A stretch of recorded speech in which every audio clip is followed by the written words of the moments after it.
საუბრობენ სანქციებზე, მაგრამ არ საუბრობენ რისთვის გვიწესებენ ამ სანქციებს. რა არგუმენტები აქვთ, რომ დაგვიწესონ თქვა რის გამო გვიწესებენ. საუბრობენ რომ თითქოს აქციის მონაწილეების მიმართ გამდამეტებული ძალის გამოყენება, მაგრამ გადავხედოთ იგივე ევროპაში, ახლა გერმანიაში დაშალეს აქცია და ჩათვალე როგორ ექცეოდნენ მომიტინგეებს. ბერლინში აქციების დაშლის დროს 10-ჯერ მეტი ძალა გამოიყენა პოლიციელები და აქ პარლამენტის შენობას ცეცხლი გაუჩინეს.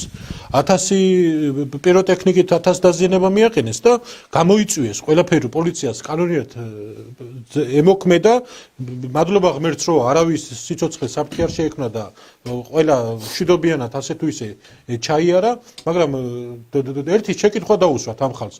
რისთვის გვასანქცირებ, რისთვის ასანქცირებ ამ პირველ ერთი არგუმენტი დადონ, რის გამო საუბრობენ სანქციებზე.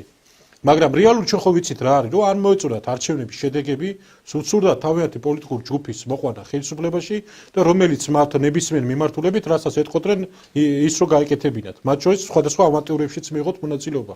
ქართველმა ხალხმა გამოიჩინა სიბრძნე, არ მიცა მათ ამის შესაძლებლობა სახელმწიფო ინსტიტუტებით ადგილ მოწოდების სიმაღლეს, რასაც ესენი არ ელოდებოდნენ, ფიქრობდნენ რომ ადვილად წამოაგებდნენ.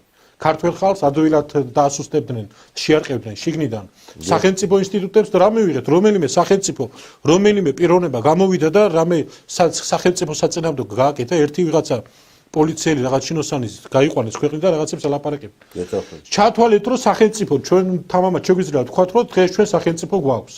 თამამად შეგვიძლია ვთქვათ რომ ჩვენ დღეს შეგვიძლია მოусმინოთ ყველას, მაგრამ ვიმოქმედოთ საკუთარი ქვეყნის ხალხის ინტერესები და გამომდინარე. და ეს სიტყვები არ არის, ამას უმაგრებს სახელმწიფო ინსტიტუტები ზურგს, ამას უმაგრებს ქართველი ხალხის განწყობა ზურგს და ამის სიბრძნე რაც ხალხშია დღეს და დარწმუნებული ვარ სწორედ ამ სიძლიერით და ხალხის ამ სიბრძნით ამ ჯგუფების სივრცეები კიდევ უფრო შეიზღუდება და ეს ხალხი საბოლოო ჯამში მათი პატრონების დარწმუნდებიან რომ აქ პროვოკაციები და რაღაც შიდა არეულობები და შიგნით ვიღაც მოღალატეების ძებნით ვეღარ მოახერხებენ თავიანთ გავლენის და რეალურად დაინახავენ და წამოწევენ წინ რეალურად გეოპოლიტიკურ ეკონომიკურ ინტერესებს და რომელიც სხვადასხვა საკითხებში თანამშრომლად ჩვენ ქვეყნისთვისაც მნიშვნელოვანია და ამ კუთხით და ამ პრიზმაში უნდა განვიხილოთ მათ შორის ძალიან მნიშვნელოვანია ამერიკასთანაც ურთიერთობა.